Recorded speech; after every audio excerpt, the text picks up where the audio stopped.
Okay, well, welcome to episode 2 of The Romans. It's Toby Hadoke here, joined by Barry Jackson. William Russell. And Christopher Barry. Barry. You're just about to go and get a Yes, drubbing from William Hart. Gosh, what a martial artist he was. Eat your heart out, Steven Seagal. Well, you had two things to do. You had to have an action scene, but it's also had to have a funny action scene, also where the Doctor's not responsible for any of the hurt that is given to you. Exactly, yeah. So you had to take care of them very... Also, I had to make sure that I had to wait till he was there. That's very good of him to do that. But I was so careful with him, bless his heart. You've certainly not seen the Doctor quite as He energetic. doesn't No, look so incredible. careful with you. It's marvellous. No. Yeah. Because just give it to me. Oh, yeah. He really You notice gets the my- better of you, doesn't I had very short underpants on. The Union Jack. Oh, I think it's time for me. Oh, Oh, wonderful dear. Doctor. yes. Oh, goodbye. And with that, it's sadly goodbye to Barry Jackson, who will Oh, Barry. be back at Doctor Who a couple of times in the future. But he? Bye-bye, Barry. Barry. Nice to see you. thank you, Barry. See you guys.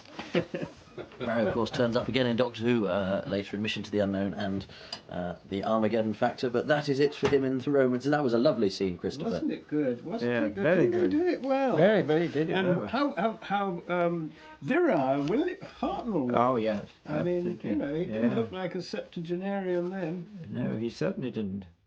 Or sexagenarian. I was putting a few more years on him than he had. Well, he was born in 1908, so he would have actually been in his 50s. Only his In 50s. this. Oh, well. Um, Yes, well, he was well up to it. He just... Oh, yes. Sorry, I was wronging him. Well, no, it's interesting that quite a few people that work with him say he sometimes pretended to be older than he actually was. Yeah. I think he's acting older than he was, and Oh, yeah. certainly as the Doctor, yes. I was surprised to see that amount of vigour in him. So, would Peter Diamond have had time with Barry and William Hartnell there? Oh, yes. Oh, Oh, it yes. was It rehearsal. had to have been very well done in rehearsal. And while I might have been rehearsing the main other actors in other scenes, he could have taken them aside, not necessarily in the same rehearsal room, but found another empty rehearsal room on the same floor and gone there. I think we rehearsed in the rehearsal block then, as it was. Well, I was trying to remember whether we Oh, did. no, we did, Mainly no. we were in drill halls. No, we were in the Irish underground club. place, Oh, yes. almost that's right. opposite the television, opposite That's where right, we are now. opposite. Oh, yes, Yes. that's right. And there were other rooms there that you Yeah. could have taken aside Yeah, and that's right. rehearsed with, yes. Yeah. But certainly it needed a lot of rehearsal. That it was quite complicated with all that swords and blankets and, Yeah. urns. And of course, safety for the actors, and yet it's not justified. It's a funny scene. It's a great scene of farce. So you've got the Yeah. character in that as well as the practicalities Yes, of who hits who. And It's both funny and dramatic. do you remember where you would have got Here we this are. from? Yes, that was a That's a stock shot from Yeah. somewhere. Yeah. I don't know where it came from. Possibly I have some vague memory of getting in touch with the Italian embassy, whether they could provide anything. That may be fantasy that I think of that, but I have a slight sort of tweak in my memory. Now this is where all the regulars get split up. So you've got 3 storylines going on at once. You've got Barbara in slavery, and you I paired mean, off. you know, that was always the problem with having the 4 of us. Yes. But the first thing the scriptwriter tried to do was to split us up, so that we could have, you know, something happening here, and then we'd, where's Susan, you know, and all this. We had to do that. Yeah. Yes, and obviously being in an alien situation, you wanted to meet up with each other. Meet up with it. That's right. For unified forces. Yes. Although actually Dennis Spoon is quite cheeky about that convention in this, in that he has you completely missing each other That's for, right. for the whole adventure. That's right. That's right.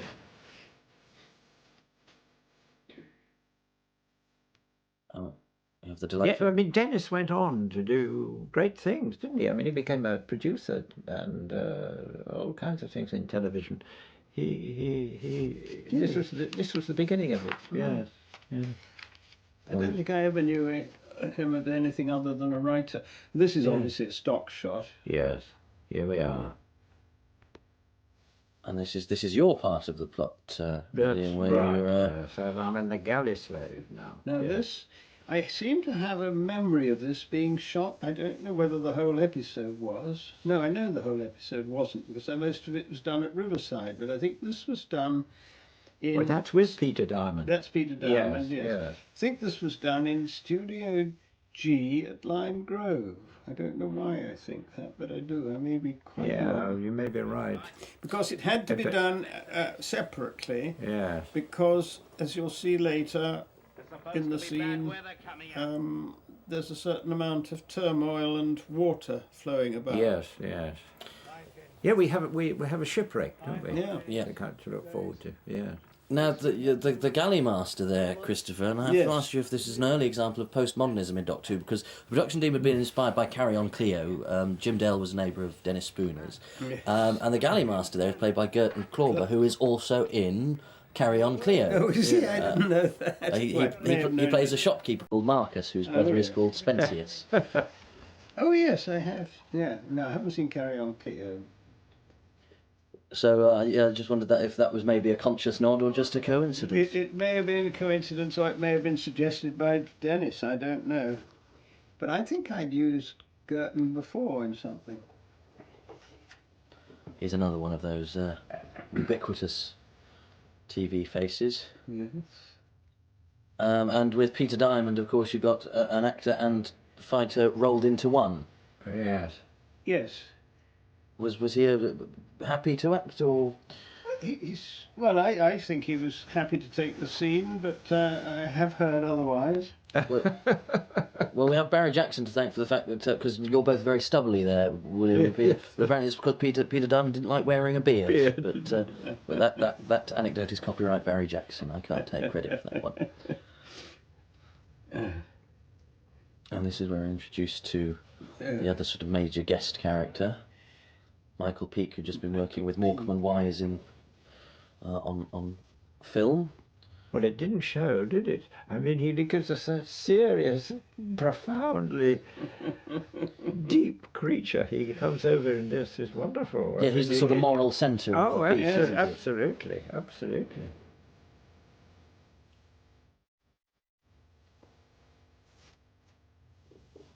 He'd been recommended to me by a production assistant who later became a director, whose name, I'm afraid, has entirely escaped me.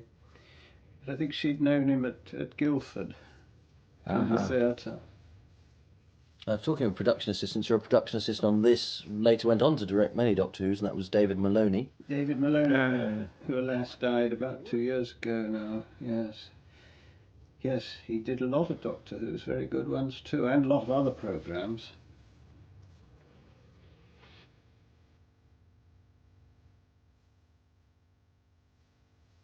And we've got the Derek Sidney there having trouble with the lock, but you just carry on. It lends a bit of verisimilitude. And the woman slave in the background there is the wonderfully monikered Dorothy Rose Gribble, who's had a very interesting career in the arts and doing poetry readings, and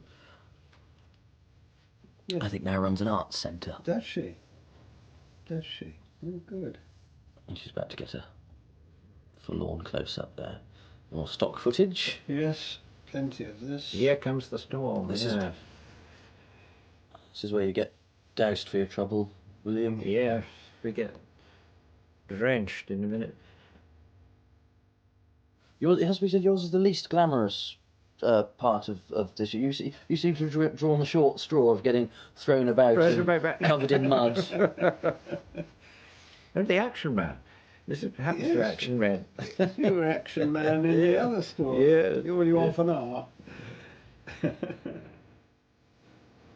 Well, you were the traditional hero parts, weren't you? Because Doctor Who's more of a character. Yes, that's right. Character part. Well, the dads had to identify with you. Oh, good. all out of time, but never mind. You know, we're all They're all rather authentic, yes. bedraggled.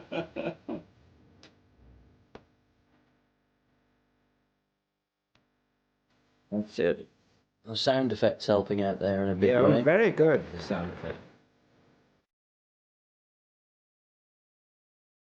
Wish we hadn't used the same shots. No, the same shot, that's right. We'd had that lightning flash, hadn't we? Yes, that's exactly Yeah. right. Flash and lightning never strikes twice, Twice. looking the same. So.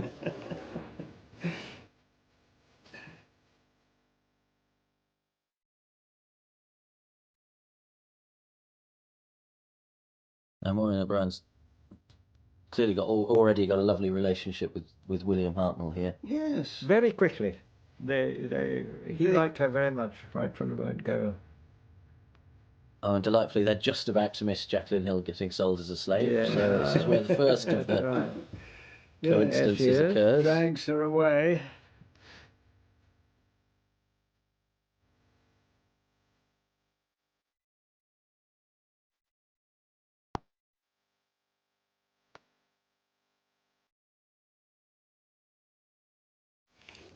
I mean, for a common story, that not afraid to show the nastiness of Rome and the consequences for people. I mean, slavery, obviously, 1/3 of the population of Rome were slaves. Leaving that Yes. to Barbara.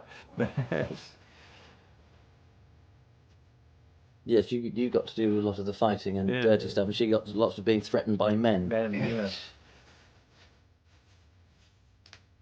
But interestingly, because of the cliche that the Doctor companion screaming girl came, actually you rarely see Jacqueline Hill scream, and she's actually a very forthright and intelligent, good role model character. Yes, she is. Yes.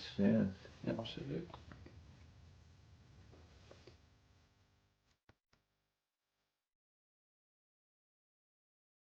But yes, slaves were, their life meant nothing. Oh no, and in Rome. although the Emperor Augustus did apparently punish a wealthy Roman for feeding his slaves to eels, he felt that was beyond the pale, apparently. So Washed up. Washed up, yes. The old studio floor. Yeah. Oh, it's sawdust. A bit of sawdust, a bit Yeah. of paint. Yeah. you've been rescued by Peter Diamond. So you've got rather a nice rapport in the story. He's your sort of sidekick for the rest of it now. Yeah.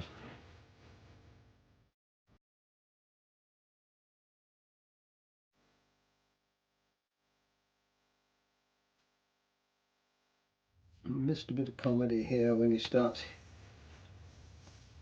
trying to break your shackles. Yes, That big stone. I think we could have. We could have had a something bit there. of fun out of that. Yes, that's right. And you were saying only a few moments ago, Christopher, how you thought you'd occasionally gone too far with the comedy, which...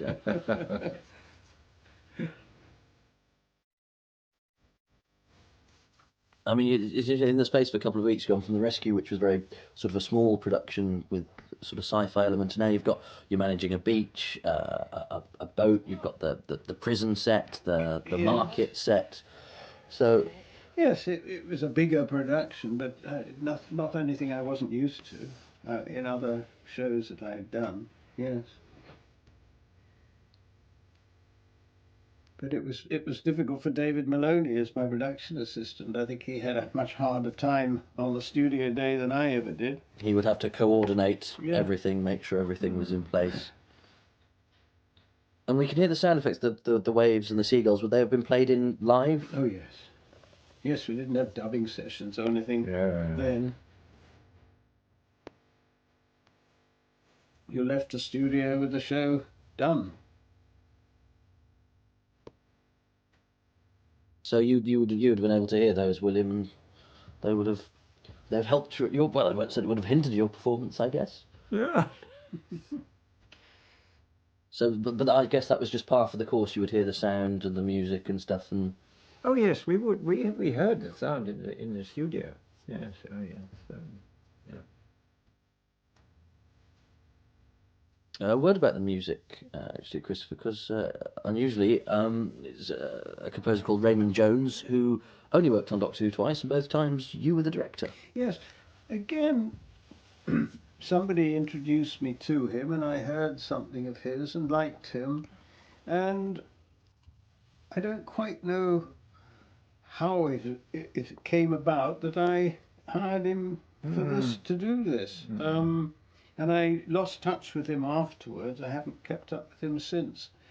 So I really don't know how it came about, but I think it was perfectly satisfactory, the music for these two stories. This story. It's lovely and it's very distinctive, yeah. Yeah.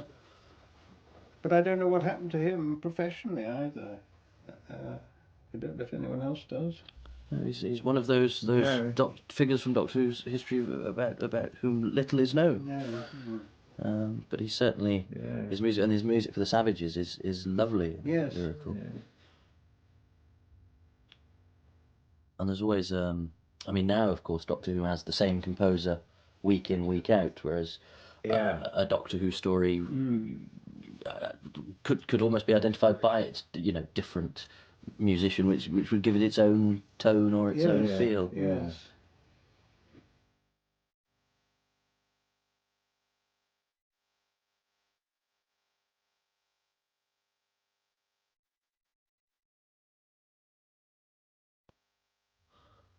Yeah, because the other thing about music was now music is dubbed on afterwards, and cues can be timed with edits and things like that, whereas the music obviously had to be composed before it was filmed, so they were composing to a script. So Yes, so therefore it had to be written to a presumed length. Obviously it's got to be longer rather than shorter, and it couldn't be pointed in any way the way that dubbed on music afterwards can be. So sometimes one would not have music but just have a timed chord to come in on a dramatic point rather than having a scene all over. Or I think I remember in one story at least, I can't remember which, we had a piece of music on which the chord could be superimposed without it affecting, making it sound almost just like a sound effect rather than part of the music. Yeah. now this is Nero's entrance, which was a scene you wanted to reshoot at the end of the recording and never got the chance to. So I don't know if there's anything about it that you think you're not happy with that would have necessitated that. No, I hadn't realised that. That's interesting. I'll watch the rest of it and see. Yes. And here is, of course, the major guest star, Derek Francis. Yes, lovely. Yeah. Now here's a moment where historical accuracy is not necessarily. Nero would have been much younger than that, but you would have been deprived of a great comic performance. Yes, lovely actor, and that was a nice compliment.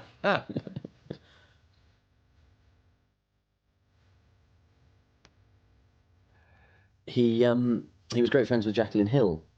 Yes. And there's a letter on record where you've written to Jacqueline Hill wishing her well, saying you hope she had a nice holiday, and saying, by the way, we want Derek Francis to play Nero, but he's got other ideas. Could you have a word? So Really? she clearly did have a word. She had a word. She did have a word. That's great. Well, he was a very busy actor, and he also had that wonderful puppet theatre in his own garden. Yes. He made his own puppets. And Yes. Wonderful, Beautiful. He and his wife, they used to put on performances, Yes. which were really good. Really good. Yes, he was a very think- talented guy, and they had the whole wardrobe system for the puppets and everything. Marvelous. Yes. He took me all over the theatre. Yes, I Yes, remember it was going to wonderful. see a performance at his home. They're very good, weren't they? Marvellous. Very good. Marvellous. And would this have been when you were doing this, or did you? Yes, when we were doing this. Yeah, it's one of But the... he was an old friend of Jackie's, Yeah. and well, that's probably why she Managed to persuade managed him. to persuade him Yeah, to do it. very glad she did. Yeah, What a shame she's not with us today to Ah. tell us more about. yeah. So many of the cast are gone. And he wasn't too terribly old when he passed away either. Derek Francis died in, I believe, 1984. Really? Yeah, he was late 50s, early 60s. That was. But again, but one of the great sort of comic performances in Doctor Who. It's a great turn that. Oh, terrific. Indeed. Yeah. No, going back to that entry of him, I cannot see any reason why I would have wanted to reshoot it. Possibly, it may have happened that afterwards one of the actors had asked me if we could or something, and I. Perhaps Derek. Perhaps Derek wanted to. He may have felt that he'd missed something that he wanted very much in his opening scene. I just don't know. Yeah. Must be 40 years ago, I might have been able to tell you.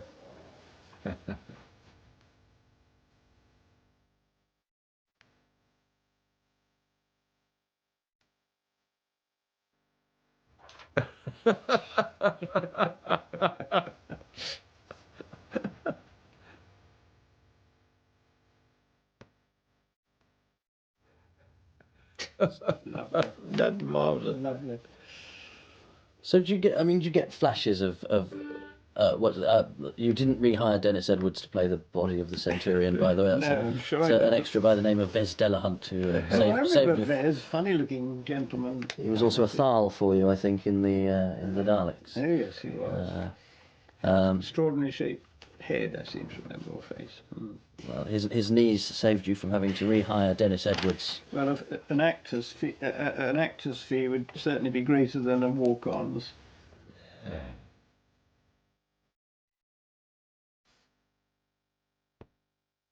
Oh, so here we have the introduction. Yeah, you're about to become gladiators.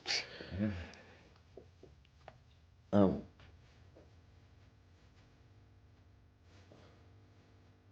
You're managing to include all the iconography of school children would have learnt.